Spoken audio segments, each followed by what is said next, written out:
There are two types of people who work at McDonald's, or fast food places in general.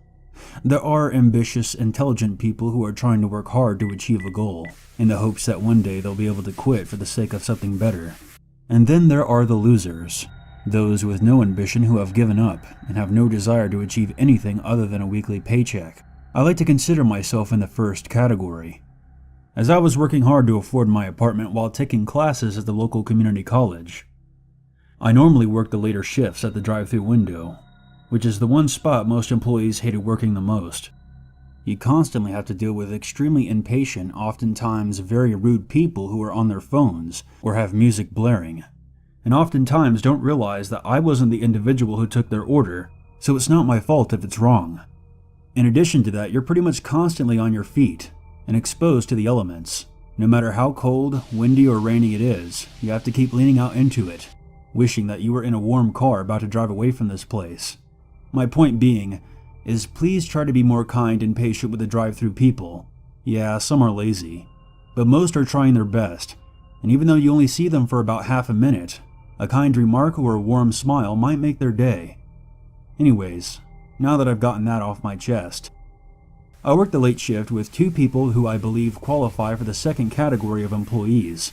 Connie was a high school dropout who was almost always late and was never invested in what she was doing, and Harold was a deadbeat who often smelled like weed and only kept the job because otherwise his parents would throw him out of the house. He was 32 years old. So one night I was there after 11 p.m. by the drive-thru window on an extremely cold January night, flipping through the pages of my class notes and trying to keep warm by the fry machine. Connie was mopping while looking at her phone, and Harold was in the back probably getting baked in the walk-in cooler.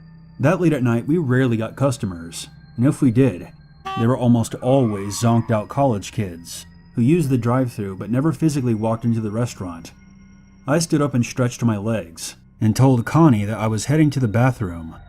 It was around 11:30 at this point. I came back less than 5 minutes later, with Connie more or less in the same spot that she was before.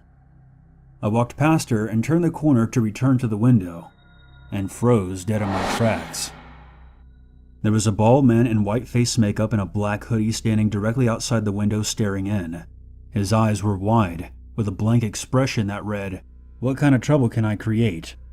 The figure made direct eye contact with me and smirked, and slammed his palm against the window.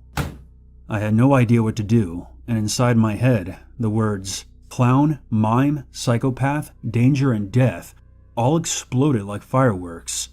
The window was already shut and locked to protect myself from the cold, but the doors were all unlocked, and this person could easily walk right in and grab any one of us if he wanted to.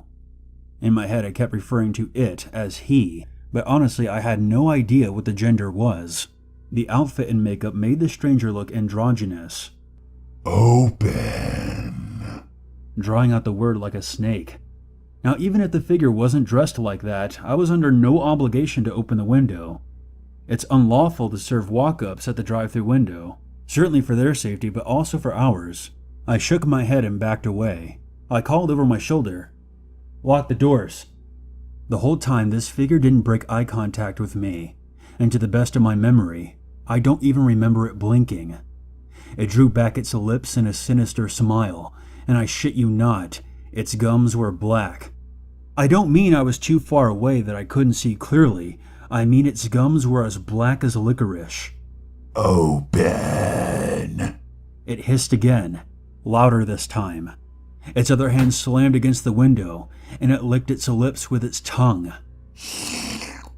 Open. That's when a third hand slammed itself into the window.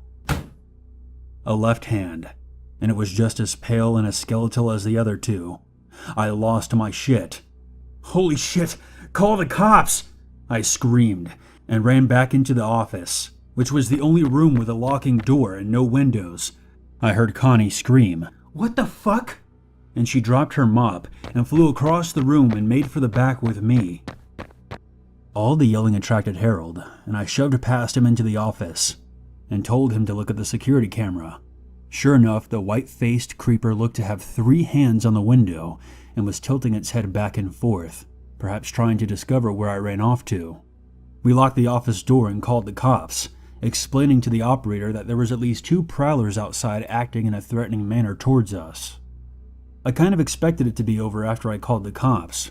If it was a prank, they would run once they realized they scared me enough to call 911. But it didn't end there. We watched as the figure left the drive-through window, circled the building, and made for the restaurant door. "Is there a second one?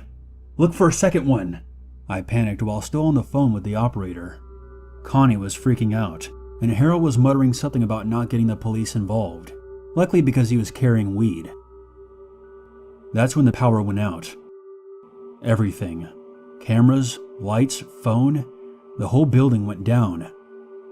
And barely 10 seconds after we all quieted down after shouting at each other in the dark, we heard footsteps in the dining room area.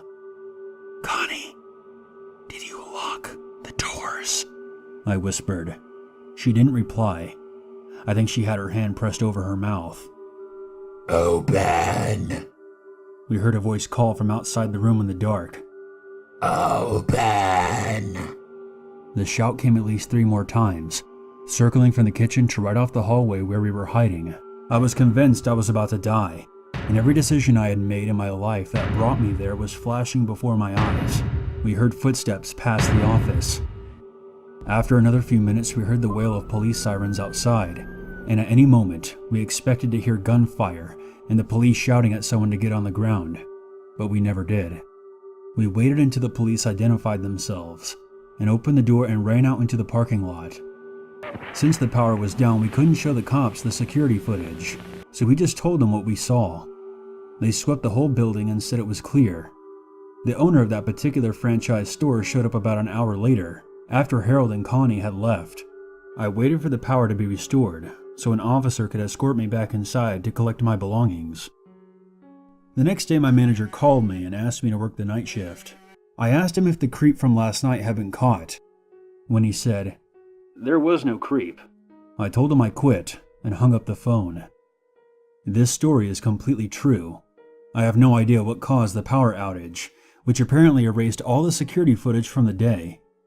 Without proof on video, my manager and the cops concluded that it was an elaborate prank, but that third hand still bothers me to this day, even more so than its hungry, inhuman eyes. Sure, it could have been a prank, but I wish someone would just confirm that for me, so I can sleep again.